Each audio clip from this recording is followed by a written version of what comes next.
Well, good morning, everyone. It's wonderful to be able to connect again. And I shouldn't just say morning. I guess it could be evening or afternoon, depending on where in the world you're connecting from. So today we're doing day 38 of the Tao of Joy Every Day, which the chapter is entitled "The Best Time to Learn." And the subtitle I chose is "The Present." And in thinking about that, when you're talking about the best time to learn anything, or really, in a sense, even you might even say, really the only time to learn. If you think about it, really is the present moment, and which isn't to say that you can't learn from the past, or even that you can't. It doesn't mean that you cannot plan for the future. Of course, you can do both of those things. But in terms of actual learning, or really in terms of actual the manifesting anything in the world, if you think about it, it can really only be done in the present. And one of the things I thought of as I was preparing this presentation is a saying that you sometimes hear. You might have heard some version of it, but it goes kind of along the lines of, you can't change the past, but we can change the future. And I always chuckle a little when I hear that, because the first thing I think of when you're thinking about the future is, if you're going to change it, what would you change it from, and what would you change it to? In a sense, at least from our perspective, locked in time, in a body in time and space, the future hasn't happened yet for us. The arrow of time hasn't moved into that yet. And so because it hasn't happened, it's like, well, what would you change it from? And I say all this just sort of to emphasize that really, in terms of tapping into the power of the Tao, or accessing our own power to affect our lives, I mean, if you think about it, it really only can be done in the present. And that's the main theme, or that will be the main theme of this presentation as it goes on. So, as always, I want to start with a review of day 37, which of course, as you may remember, was entitled "The Ultimate Warrior." And we talked a little bit about how the word warrior, having the word war in it, seems like an odd topic for a Tao meeting, because we often think about the Tao of being all about peace. And in a sense, of course, it is. It is about peace, balance, and unity. But as we went into last week a little bit, what we talked about was we used the example that Derek used in the chapter about the ancient Chinese warriors and how they understood that the martial arts that they practiced, they didn't do it so that they could use it to inflict damage. Rather, for them, it was a method of self-improvement, and also they honed their skills as a means of contributing to the general welfare of others. And I mentioned how they were the ones responsible, so to speak, for the protection of those who were either too young or too old, or possibly unable to defend themselves in the event of a war. And sadly, I mean, war in some ways, at least certainly in our time, and certainly in the past as well, maybe even more so in the past, sometimes is just a reality, a sad reality of life that it occurs.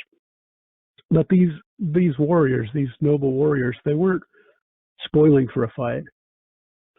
They weren't aggressively looking for one. Their hope was actually to not have to use the skills that they trained for. And so their main goals were contributing to the general welfare of others and ultimately the promotion of peace, really. And we talked about the paradox a little bit of if you want peace, you have to prepare for war, and how true. Sometimes paradoxes seem counterintuitive in a way, or contradicting. A contradiction in terms, but there's often a lot of truth to them, and this particular one tends to be very true. So ultimately, we talked about them wishing to turn enemies into friends, and they never sought out reasons to fight. In fact, they strove to minimize the possibility of violence. They understood that the event of a violent act has the potential to trigger the vicious cycles of revenge and retribution. And so that's not something they want to do. So really, they were quite skilled at turning rivals into friends. And we talked about, especially at the end, Derek talked about how, once you once you discover the Tao and you start making it a part of your life, one of the first things you realize is that a lot of the enemies you perceive are actually falsely perceived. In a way, once you start aligning yourself with the Tao and actually practicing the teachings, you begin to realize that you're the source of your own life. And in being the source of your own life, you manifest and create the things in your life. And so a lot of times, if you feel like everyone's against you, that may be quite different from the actual case. A lot of times that's our false perceptions, because often our feelings and our emotions get in the way. And we talked a little bit about how people who are skilled in the Tao, or skilled Tao cultivators, they just don't perceive hurt the way many people do. They don't, they don't get hurt. Their egos never get bruised. They realize that the part of them, the true self, it can't be damaged, can't be hurt, can't be offended. And so that's how they're able to consistently turn rivals or enemies into friends, because they recognize that they can't be hurt, and instead what they see is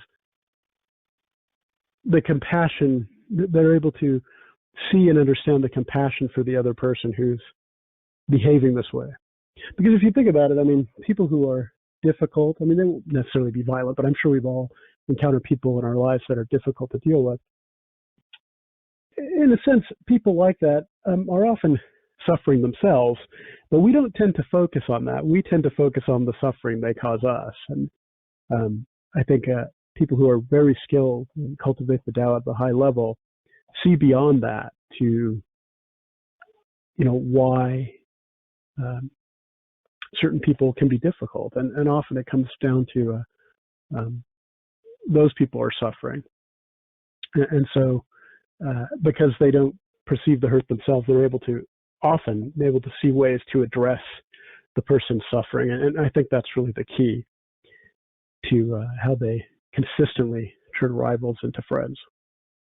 So, and we talked about last week that as we find ourselves embarking on the new year here in 2019, that we have the opportunity, like the ancient warriors, to become promoters of peace as opposed to provokers of peace. So, and we talked about remembering that peace does not equal pacifism. Not to say that there isn't a time for pacifism. There is, but the timing sort of is everything, and there's it really requires wisdom to understand when it's called for. And I talked a little bit about a rather popular Star Trek episode from the original series about, peace is the answer, but the timing is also important as well. So cultivating the Tao teachings of unity, balance, and peace can help us turn rivals into friends, and not only in our own lives, but hopefully all of humanity will reach that point, that it can manifest in this realm that we live in one day. In a sense, the separation that's at odds with peace among men is an illusion. And the hope, of course, is that one day that illusion will be shattered and we'll realize that we all are connected, regardless of the different things that we let separate us. Okay, so that's pretty much it for the review of chapter 37. And so now on to chapter 38 and the best time to learn. And as I alluded to in the beginning, really the only time really to learn is kind of the present moment. Although we can learn from the past, and to actually learn is something we do in the present, even when we're learning from the past. And it's funny too, this one thing I want to bring up here is that it's not only that we learn from the past mistakes that we've made. Certainly you can learn from failure. In fact, that's something we should be open to. We should remember that failure sets up success as long as we learn from what it has to teach us.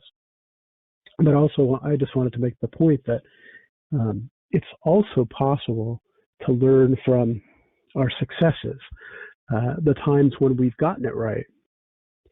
And to remember that things that worked in certain situations, sometimes you can sort of put that in your repertoire and bring them out at the right time. So in other words, invoking what you've learned in the past from success in the present moment at the right time can often yield positive results for us when we put that learning into action in real time. So the first point, of course, is while we can learn from past events, it is impossible to learn by dwelling on them. Regretting events in the past and wishing those events would have turned out differently does not serve us in the present. And I think if we're honest with ourselves, we have to acknowledge that it's very easy to do this. I'm sure we've all experienced things that in life that were unpleasant or that didn't turn out in the optimal way that we would have hoped or would have liked. And often, sometimes people get stuck in that. I kind of think of it, this is an analogy, but somewhat similar to it. I think of, if you think of like post-traumatic stress disorder, where people experience a terrible traumatic event, and what happens is they get mired in it. They get stuck in that moment of time, and they relive it constantly in their minds over and over again. And the result of that, of course, is a lot of suffering and a lot of pain. And it's been found the best cure for that, of course, is to talk about it with someone. And that idea too is very in line with the Tao, because the Tao is also about connecting with each other. And the more we connect, the more we realize the oneness. And in a sense, when one person suffers, we all suffer. And when one person is experiencing happiness, it can contribute to the overall happiness of everything because of the connection. And those things are very subtle, but true.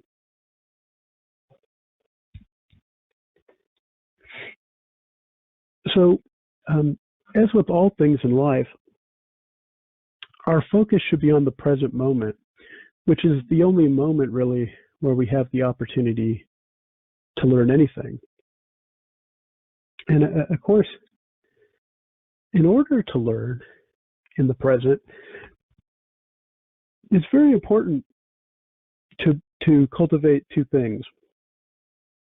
And the first thing is calmness, because if we're excited or too emotional,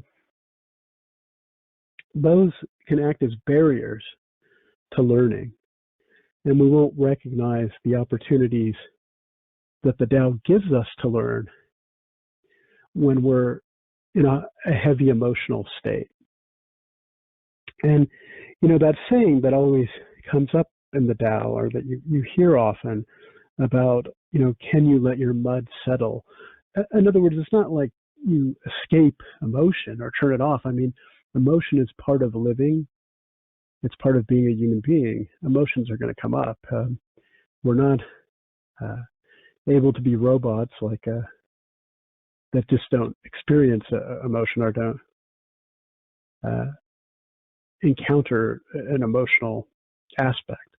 And there is, in fact, a part of our brain that exclusively deals with the emotional side of things. So the point is that not to eliminate emotion, but to give it time to run its course and then settle. And when you cultivate calmness, or you make it a goal to actively sort of practice being calm, it becomes easier to recognize emotions as they come up and to let them settle as needed. And as with so once those emotions settle, then that barrier is gone, and it's easier for us to learn, both to recognize the opportunities that the Tao will give us to learn in different situations. And, I'm not just talking about book learning, but it can be that too. I mean, if you're trying to read a book and gain information, I'm sure if you've ever been sort of in an emotional state while you're doing that, it's very easy to sort of get 3 pages into a book and realize that even though you read it, that you weren't focused because you were focused on the emotional state. And so really you have to go back and read it again without paying attention to the emotions, or giving them time to settle, so that you can focus on the present moment of what those words are saying as you review them with your eyes, or if you speak them out loud. And so when it comes to learning in the present, the thing that's very much a part of that is being calm and aware, awareness of what's really going on, what's going on at the exact moment. When you start to pay attention to what's transpiring in the present, sometimes you're forced to deal with the reality that oftentimes we're not connected to the present. We're elsewhere. And many people spend most of their lives in the state of not, either fretting about the past or worrying about the future, and they never really are in the moment. Or we're briefly in the moment sometimes, but most of the time can be sort of not in the present, but either in the past or the future. And really we need to, it's a good thing for us to cultivate awareness in the present, because like learning, awareness is one of those things that's optimal in the present moment. And being aware is the key to recognizing the opportunities that the Tao will give us to learn. And it can be, like I said, from books. It could be something to learn from other people. It can be the wisdom of knowing when to simply listen and to truly listen, to not think about what we're going to say next, but to actually really listen to what another person is sharing with us. Because one of the other things about learning is, if you learn to cultivate truly listening to others, to actually practice giving people your full attention, there's a lot to be learned, because and one might say that may be our ultimate purpose of being here, is to connect with each other and to learn from each other.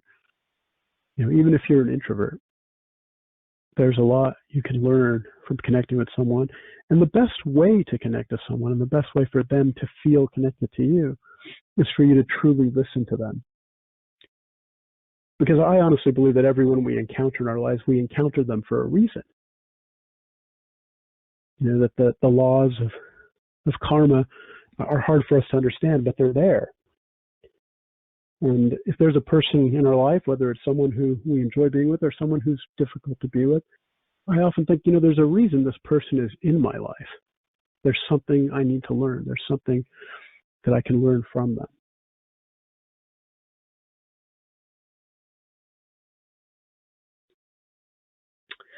So when we live in the moment and are ready for the opportunities to learn that will naturally come up as we live, go through our lives day to day, we are tapping into the wonderful power of the Tao. And often the Tao's timetable may be different from ours. We may want things to go a certain way, but oftentimes we have to go through other things first before we're ready. And ultimately, this is kind of where faith comes in a bit, where you sort of have to trust. While yes, the Tao is about taking control and power over your own life, your own reactions, and your own destiny, there is always timing involved. And a lot of that is, as with being patient, allowing your emotions to settle, it's sort of being patient for the right timing to come up for you to sort of exploit the moment, if you will, so that you can learn all you can from every moment that we live. So, as I said, often the karmic timetable of the Tao is often beyond our human understanding. And this is where, as I said, faith comes in, faith in the process of living. Having that faith can be very helpful. And we, of course, need to learn to trust that the Tao will bring us the lessons we need. Not only will it bring us those lessons, but at the moments we need them, at the appropriate moments. And as I think about this, often in life, we can encounter difficult situations. And there's two ways to look at it. You can look at it as, you can sort of fret and say, oh, this is awful, and experience all the emotions of awfulness. Or you can really turn inward and ask yourself, why is this happening? What can I learn from this? And it doesn't always even have to be an interaction with someone. I mean, maybe it's something as simple as, or as complicated as, your car breaking down. Now, that's never a pleasant thing. But then again, is it an opportunity to learn patience? Is it an opportunity to practice calmness in a difficult situation? As life goes flying by on the freeway next to you, right? Sometimes moments like that are the best time to be calm, to cultivate calmness, so that you can know what to do to safely get out of a situation.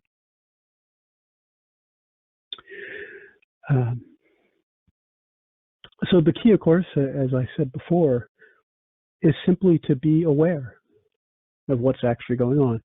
What just happened, what's happening now, what is likely to happen in the next moment. Those things that really is what the present is. And in a way, the present touches everything, right? It folds into the past and it unravels the future simultaneously. But it's in that present moment where really the joy of living it really is.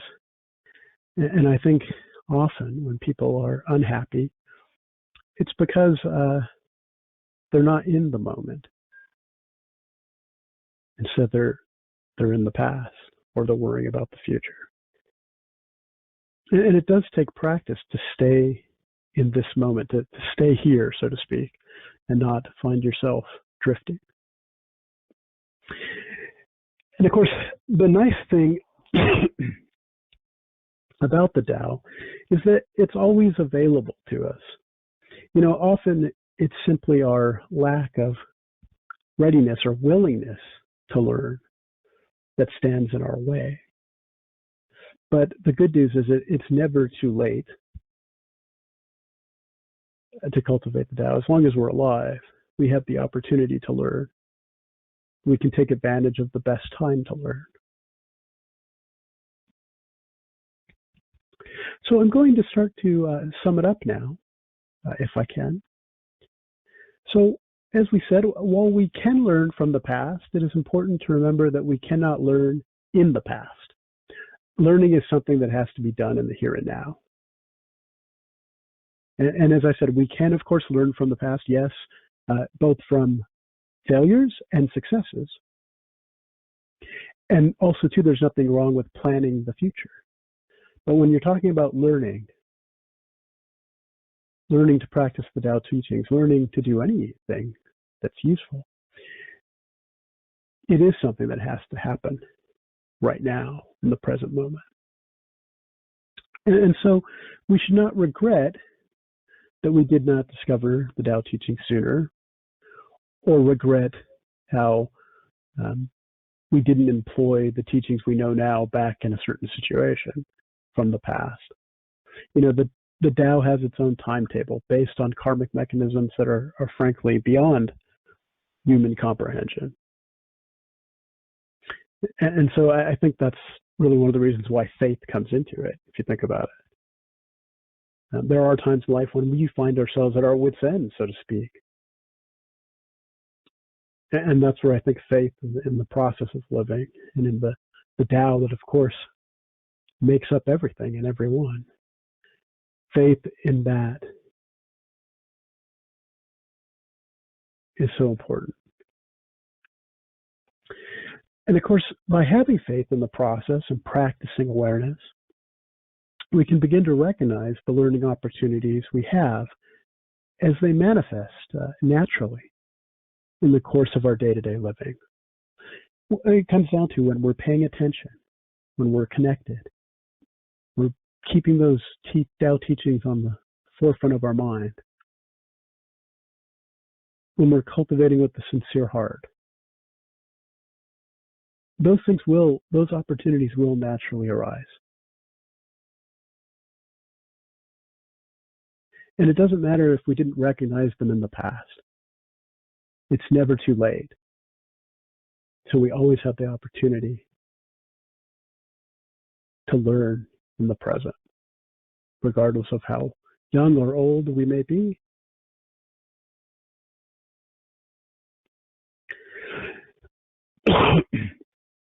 So when we take notice of what is going on in the present moment, the availability of the continuous process of learning will become apparent to us. And of course, learning is a continuous thing. It never ends. You take the smartest person in the world, but there's so much we don't know. And often the more we learn, the more we realize there is much more to learn. So learning is a never-ending process, and it's one that we need to. The habit of learning is something that needs to be cultivated in the present. And so, as Derek stated so clearly in this chapter, he uses this phrase: "The master will only appear when the student is ready."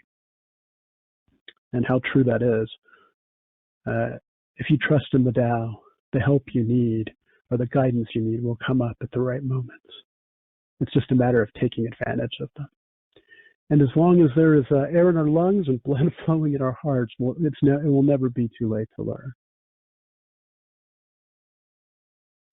And so, as always, I want to wrap things up with an invitation. If you've learned from the Tao teachings, perhaps you will be open to sharing what you have learned with others by presenting on a topic from the Tao perspective, or sharing the Tao insights you've learned with our community has the potential to deepen your understanding and the understanding of others. And there's all kinds of ways to share the Tao. It doesn't have to be in a public forum. It can just be with the people you love or the people in your life. And you can share it really simply by acting in a way that's aligned with the Tao. And so, as always, I'll end with a book recommendation. The Tao of Joy Every Day, a great book to use daily to help one study and learn the Tao teachings and put them into action. So there it was, the best time to learn, day 38, the present. Thank you all so much for taking the time to listen to me this morning. I hope I said something that was of use to you, and I hope you all have a wonderful Sunday. Thank you so much, Alex. That was great. This particular page from the book, I remember writing it like it was yesterday. So in a moment, I'd like to share with everyone a little bit about the genesis of that particular page and the thoughts that went into it. For now, though, Alex, I'd like to relay a question from Barry to you. And the question is the following.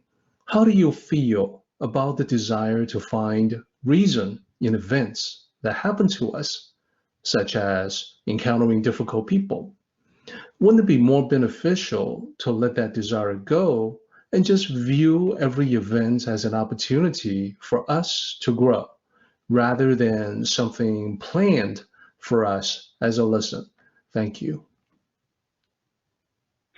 Yeah, I don't disagree with what you're stating there.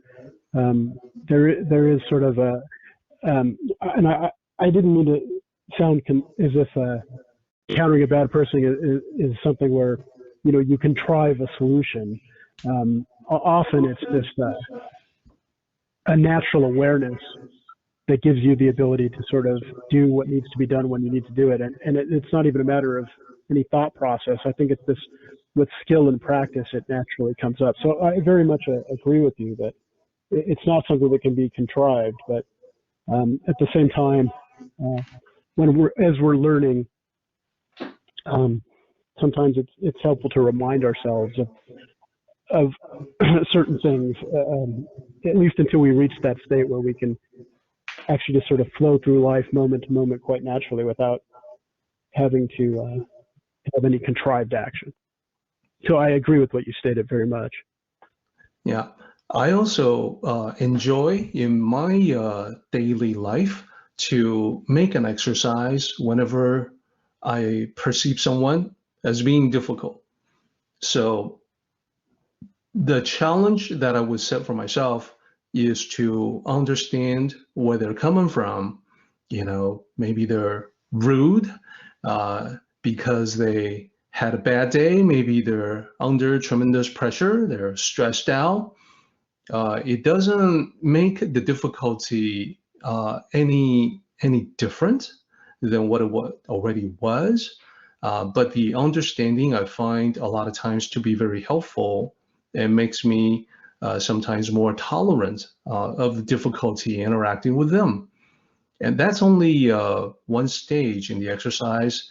And yet another stage is that when you've sampled a different perspective on where other people maybe come from, it is then time to reflect upon, well, perhaps I am the difficult person to deal with, and I may not be aware of it. So time to turn the gaze inward and see how I'm doing as a person who may be difficult or easy, as the case may be. Barry, thank you for that question. And Alex, a couple more feedback, comments from Daniel.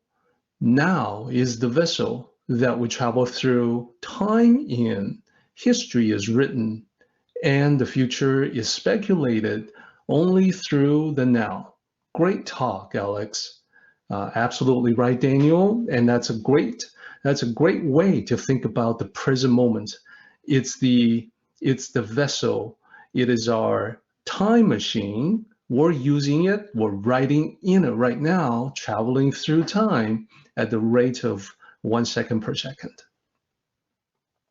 So this particular page came about as a result of conversations with other people. So when enough of them have said, well, I wish I learned about the Tao 10 years ago, my life would be so much different today. I found myself agreeing with them, and I would tell them that I also thought the same thing. Me too. I wish I'd known about the Tao 10 years ago. When enough of this occurred, my conclusion was that perhaps the universe was trying to tell me something. So, what would that something be? Perhaps that something is that you, myself, everyone else, we always complain about the past, but none of us can change it. It's in the past. Unfortunately, the time machine in which we are traveling through time doesn't go in the other direction. So literally the best time to learn is right now. And you can actually use this concept in the opposite direction. In the page, it talks about, hey, I wish I learned about the Tao 10 years ago. So that's the past. The other direction is the future. And it reminds me of a story that I heard about this 60-year-old man sitting down and chatting with a modern Tao sage. The man talked about his regrets in life. He said, I love music and I always wanted to learn to play the piano, but I never had the chance. So the sage asked, why not start now? The man said, Master, I am a 60-year-old man. Life has passed me by. It's too late for me now. The sage said, well, let's pretend for a moment that this is a nexus in your life. It's a juncture, a moment for an important decision, and your life branches off in two different directions depending on your decision. In one branch of your timeline, you decide to start learning now. And 10 years from now, with constant practice, you have become pretty good at it. You enjoy creating music. You have a great time playing for yourself, your family, and your friends. In the other timeline, in another branch, you decide against learning. So 10 years from now, you are still regretting that time has passed you by. It's too late for you now. You never had the chance, the same as today, except now you're a 70-year-old man. So contemplating this, the man said, we're not really pretending for a moment that this is a nexus in my life, are we, Master? And the sage said, every moment is a nexus in your life.